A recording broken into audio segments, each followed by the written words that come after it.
Brandon Moore. Yep. No one's ever heard of him. Oh, But we man, know who he was. But Fumble. We know him very well. And he That's gets a bad right, rap. the That's butt what fumble. happens. But I'll tell you Fumble, what, yes. he could block. Mm-hmm. He could block, and then Mangold was there, and then they had Faneca, and DeBrickashaw was a tremendous pass blocker, decent run blocker, and so I mean, I worked with Callahan, who's probably the best line coach now in the NFL, but I think the reason I got connected with the Jets was that Rex Ryan was the head coach, and Buddy Ryan was my coach in college, so there was kind of a connection there, but. I would say Lomas Brown and Glenn Parker with the Giants were fun guys off the field, trying to keep it locally oriented there with you guys. We are talking to longtime offensive line coach Jim McNally. Jim, you talk a lot about, obviously, Buddy Ryan, and he's mostly known for those times with the Bears in 1985, 86, that Super Bowl. That was arguably one of the greatest defenses of all time, and a lot of people believe that if Buddy Ryan stayed with the Bears, they probably would have won 3 or 4 Super Bowls. That's how good they were.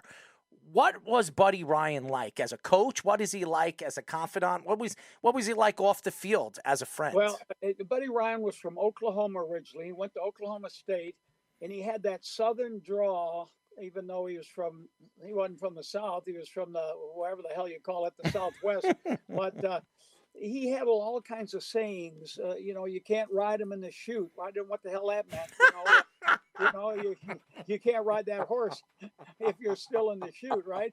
Or he'd call you a worm. Or he pretended like he didn't know your last name, but he really did know it, particularly if you were an offensive player. But he was a tough guy. Now, when I was at Buffalo, which was not Penn State or not Boston College or Pitt, but we were just a little bit below that, and he made our defense tough. I mean, we were in the ECAC or ECAC Division II type thing, and we had some good players. In fact, our best player was Jerry Philbin, who played with the Jets. Yes, I know Jerry. He coached Philbin, and but anyway, he was a hard-nosed guy, but you either loved him or hated him, and if you worked hard, if you busted your ass, you know what I mean? If you got your nose bloody, I mean, like me, even though I'm not a big guy, if you look at my nose sideways, I was not born that way. You know what I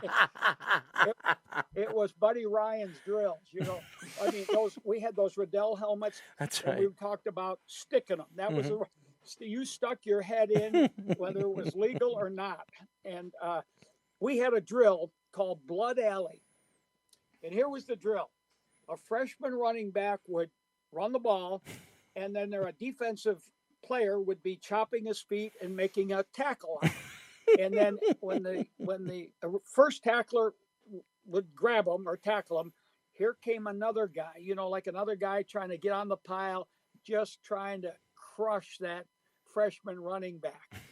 So we lost more freshman running backs, and the freshman coach at that time was so pissed off at Buddy Ryan that they almost had a fight. But yeah, we had a drill.